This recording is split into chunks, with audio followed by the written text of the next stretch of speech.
just trying to get my game to everybody. That's all I'm doing. It's game time. It's game time. It's Jules time. It's gems time. I'm trying to give the gems to all the producers, bro. I'm about to, whatever question you have, I'm trying to mess the game up by giving game everywhere. What questions do y'all got, bro? Talk to me. Talk to me. Artists, if you have questions for producers, talk to me. Talk to me. What's up, y'all? What's up, y'all? What's up, y'all? What's up, y'all? Where do you get sound kits and where do you get your bass so clear? No gatekeeping, bro. I'm done with it. I'm giving away everything right now. I'm giving away all the games. Where do I get my sound kits? How do I get my bass clear? One, I get my sound kits from other producers that I actually like. So there's dang, this is kind of loud. I ain't gonna lie. Sound kit wise, I find producers that I love. Oh my gosh. Okay, y'all are actually asking a lot of questions, so I'm gonna like scroll up and look at questions as they come by. Sound kits. I really love Oh Gosh Leotis' sound kits. I love TNT. I'm from Florida, so I like a lot of the raw wave, very emotional type of records. So I like those. I have been liking the sound kits from these up and coming underground trap producers. So there's a producer named Shad X2 or something like that. I get his kits or her kits. Lucky I don't even know half the time because a lot of people don't show their face, just like me. Who else? Let me just look at my drum kits really quick. I'm gonna open up my stuff, bro. Everything. I'm gonna show y'all everything. I have a free drum kit out. Don't miss that. It's in the link in my bio. Who else have I been loving? Rio Leva has been a huge sound kit person that I've been tapped into. Kyle Stenberger, he's a producer who used to be huge in the Christian hip hop space. I use a lot of his kits. Beast of the God has a lot of my boom bap sounds and jazz rap sounds. Definitely look all those people up. But yeah, that's kind of where I kind of the area I stick around when I'm looking for beats and drum kits. Yeah, how do I get my bass clear? So actually, I'm gonna show you just a basic EQing of what I do on my 808s. What I'll typically do, I'm gonna turn this around so y'all can see it. What I'll typically do is you have your waveform right here. Your bass will be playing through here. What I tend to do is I just duck this part a little bit, pull it over to the left. I'm not gonna lie, I don't know exactly how to explain exactly what it does, but it gets a little of that muddy low end out of the way. And then I just take this knob right here and bring this 2 joint up to wherever I like it. You never want to mix your beats without listening to them. It's never instantly throw this on there and that's what you get. So I play around with this knob here, and I play around with how much I bring this down and out to, until I get what I like. And then I also sidechain my kicks to my bass so that everything is just crystal and clear through there. I got a lot of different things I do just to start. No gatekeeping. How did you start making connections with other artists when you first started out? I'm not gonna lie, I just was hungry. I was sending DMs to everybody. I was contacting everybody. I had no shame. I had no remorse. I had no oh, this is embarrassing for me to be out here like this. I thought it was fun. I thought it was fun to find a new artist or find an artist that I had been listening to for a while, find them on social media and go yo, I'd love to work with you. And honestly, the chances I was given was weird because if I look at those beats now, I just pulled up my the original beat to Unicorn by Aha that I produced. That was my first record that I ever did with Aha. And it's I don't, in my opinion, if I'm looking back at it now, it's not good. You know what I mean? But at the time, I was just so brave and I was so out there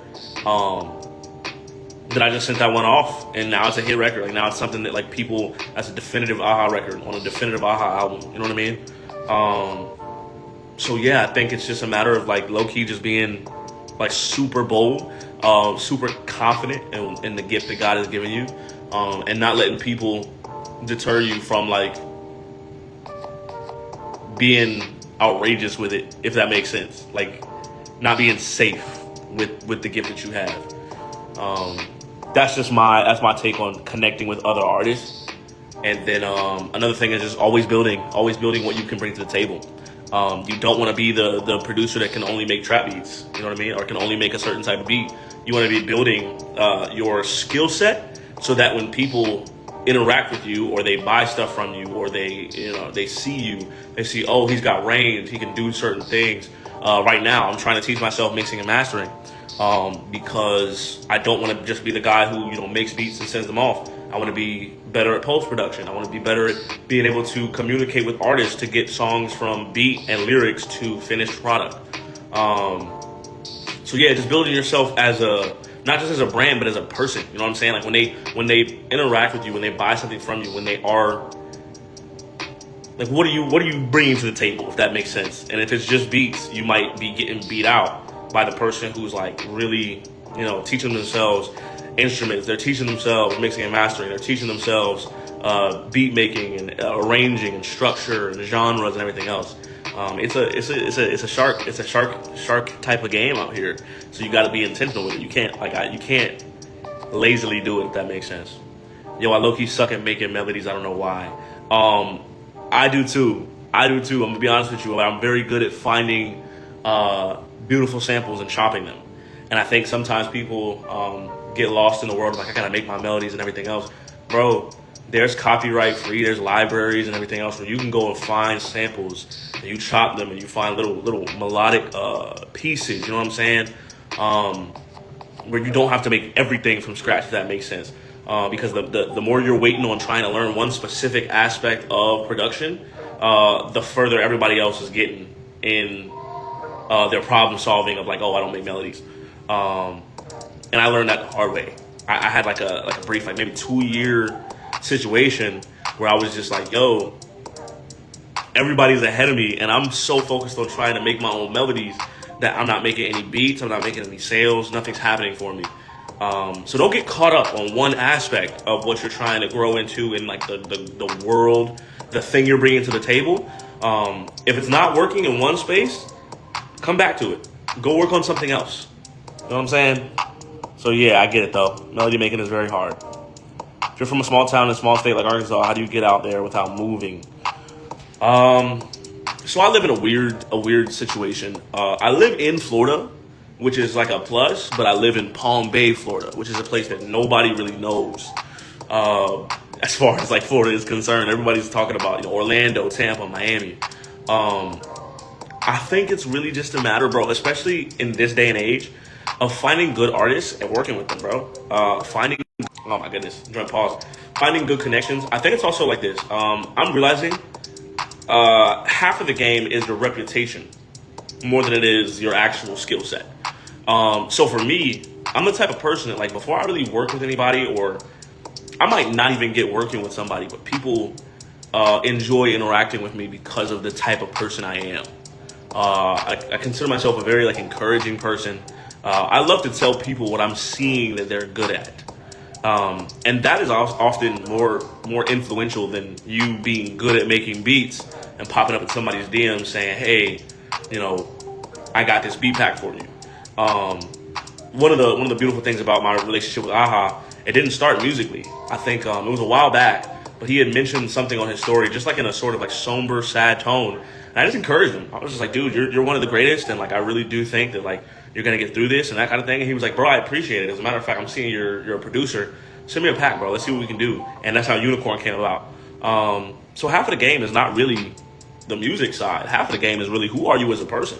How are you developing as a person? And like, are you a pleasure to be around? At least on this side of the game. I ain't gonna lie, I don't know much about like the secular side, but as far as the Christian side, your personality, who you are as a person, it speaks volumes, because that's what's gonna be in the room before you are, is who you are as a person. Because trust me, people be talking about people. People's dirty laundry is everywhere. But it's like, who are you gonna be when you walk in the room? And you get to decide that before you actually walk in the room. So yeah, man, that would be my advice, is just build your personality, build who you are as a person, and then, reach out, be bold. If there are things that you realize that you are not, that you want to be, as far as like character qualities, work on those things. And as you work on those things, you'll find that like, one, you'll be inspired to make more music because it's going to come from that place of training your mind, which is going to, like, that's what's going to bleed out of your music. Yeah. I do the same with my bass. Yes, sir. Jalopy, what's up, brother? Mondo, what's up, brother? Like when you DM artists, were you offering free beats and charging? When I first started, everything was free. Because I didn't have a name. I didn't have, I think, my desired skill set. I wanted to learn. And I think that's what a lot of producers don't understand these days is you might not understand the game, but you're trying to make money off of the game. And that only works maybe 2% of the time. A lot of times you see somebody pop up out of the woodwork, it's because they've had years of trial and error. So it's very rarely is it going to work out for you. You just start charging and you start making crazy bank. That doesn't exist. It's not a thing. It's not going to be a thing ever. And especially for producers, bro. Yeah, I believe that right there. Real. How did I get my first placement? One of my first placements that I remember was actually my homeboy. His name is Josh Ali. Shout out to Josh Ali. He's such a great guy. He just had a baby. I was in college and he was my like resident discipler, if that makes sense. The way the college worked that I was at a Bible college, and we had like people that were above us that like we would like sit with at lunches or at dinners, and we would talk about like the state of our souls, the state of our lives, and we would grow. We would grow from these people. Josh Ali was one of them, and he took me under his wing, and he was also he was making music as well. And one of the beautiful things about that is, as we developed a relationship as like brothers and that kind of thing, I was able to also make music with him. He had a couple of homies, Father Crow, Noah Schmidt, Darian, Caleb, all them boys. They were all making music. And it's funny because he had worked on an album, and the album that he was making, he had Ruslan on it. He had Christopher Sincere, when Christopher Sincere used to go by Chris Dean. I think he had Chris Soul on it too. I don't remember. But yeah, he was like in the mix. He was trying to get his foot in the door. I don't know if he makes music anymore now, but that was one of my first placements, was working on a record with him. I think it was called All We Know or something like that. But yeah, that was in 2019, 2020. But I had been making music since like 2018, 2017. So it was like 2 years into the grind that I actually got my first placement that I can remember, if that makes sense. Hip hop started with sampling, 100%. 100%. Don't forget that. Y'all boys. Shout out to Caden. Big Caden Jordan in the building. Shout out to Baby Tooth. I love that. I started hip hop 100%.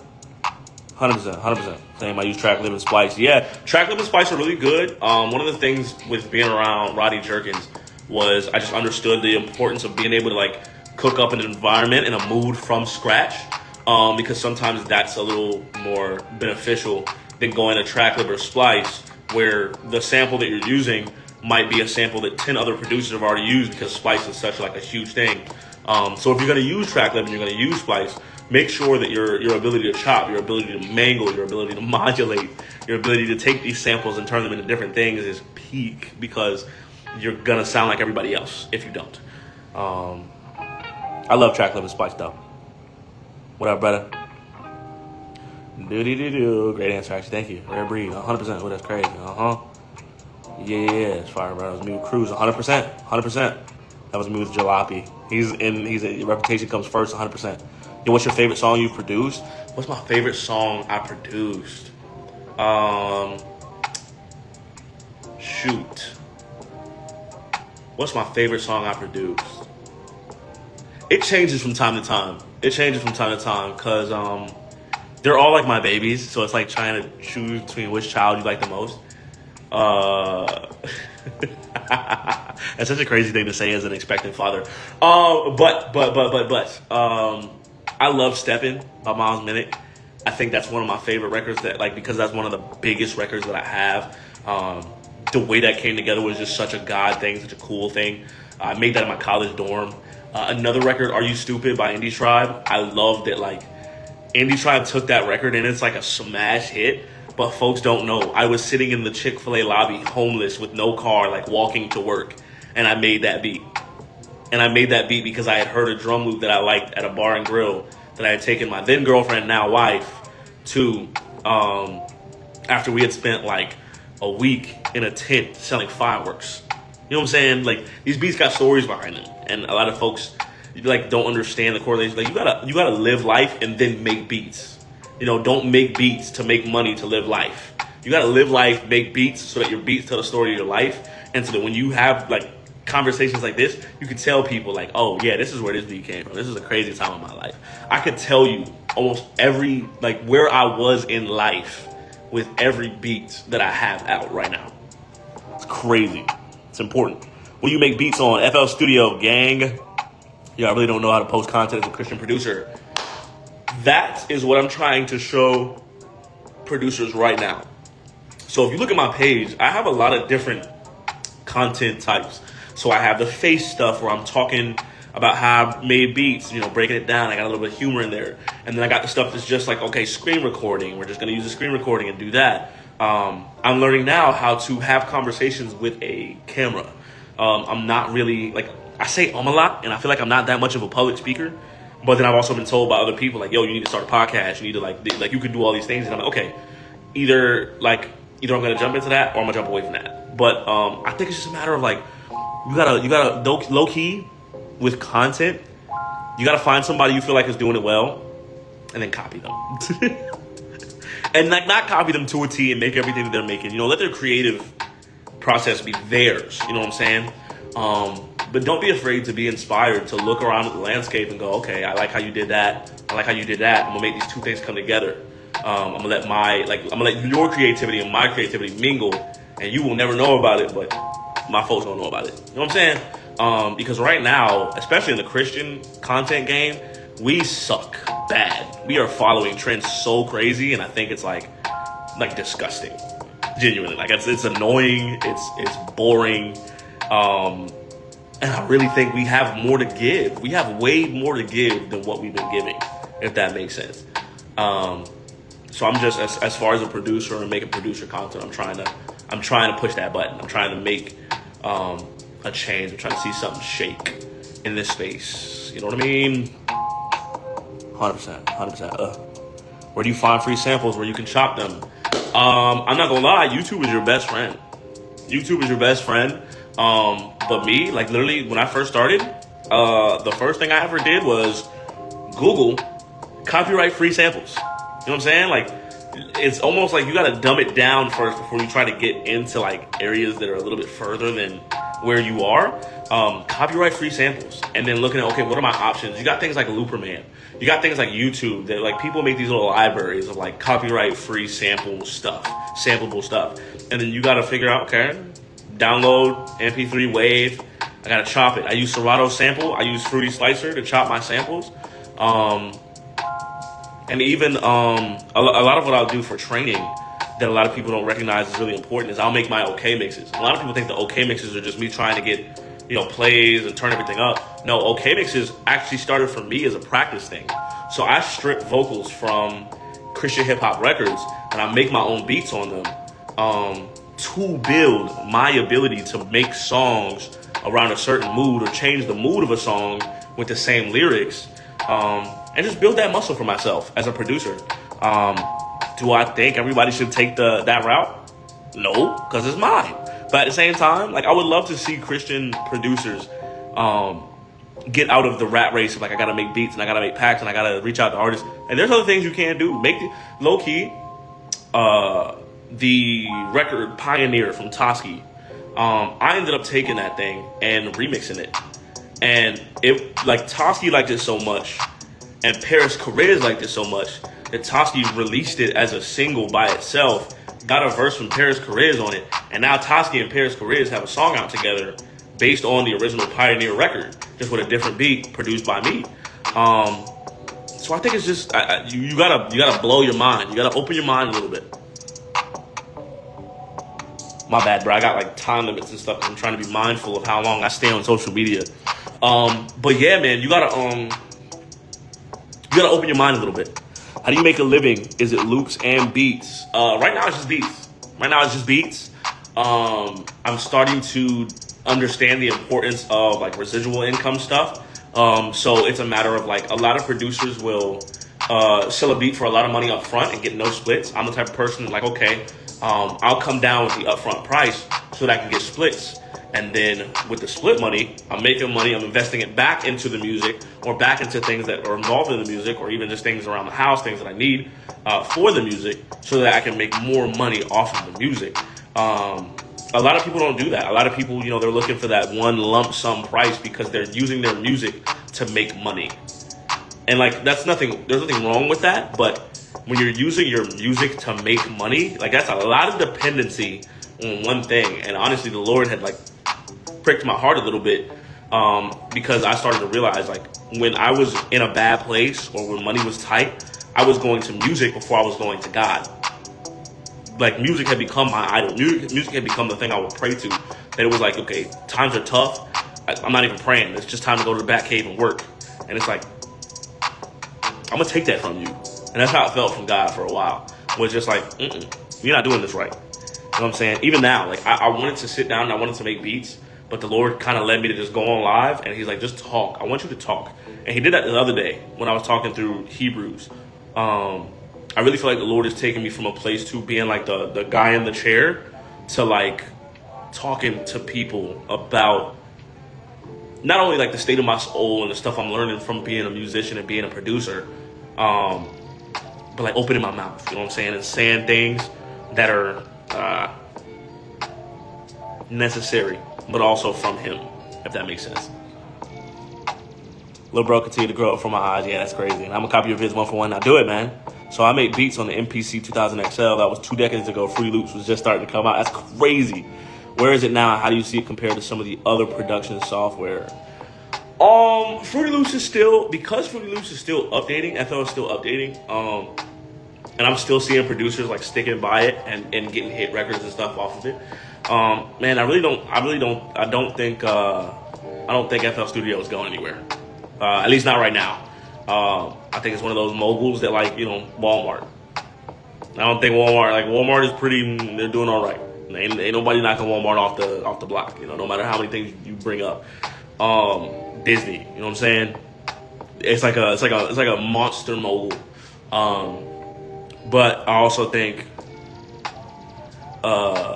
as music is getting a little more mature, folks are moving from FL Studio to Ableton or FL Studio to Logic because they want to be able to do a little bit more. And sometimes I feel like maybe they just want to feel a little bit more older. And FL Studio is like, you're in high school when you find FL Studio and you're like, yeah, I'm going to make beats. You know what I'm saying? And you get older and you're like, yeah, I'm an Ableton user now. You know what I mean? By God's grace, I got accepted to go to a private school for producing, mixing, and audio engineering. I know you do freelance producing. How do you get into doing it full time? You pray a ton, and you take a chance. You take a chance of faith.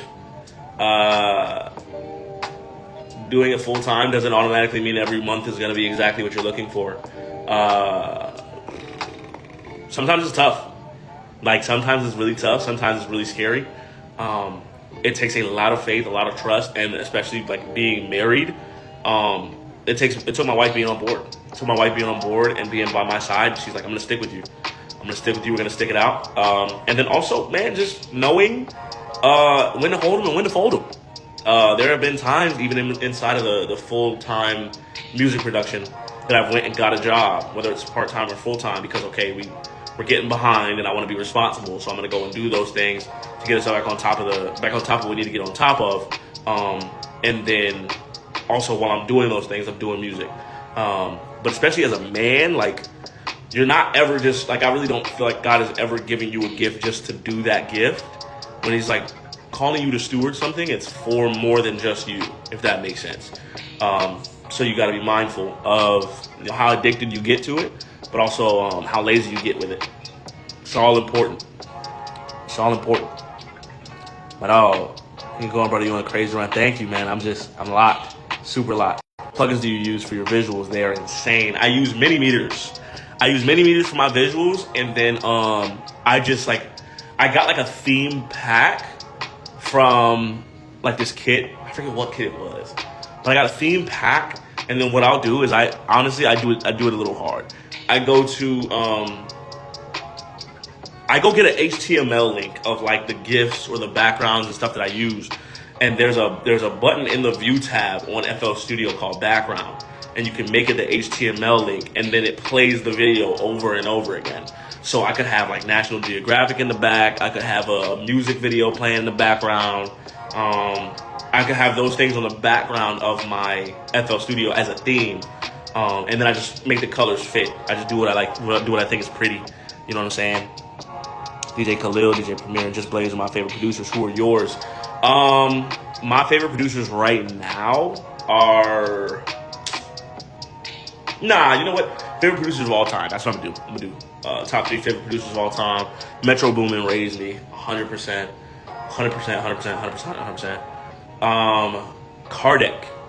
Kardec was one of the dudes who,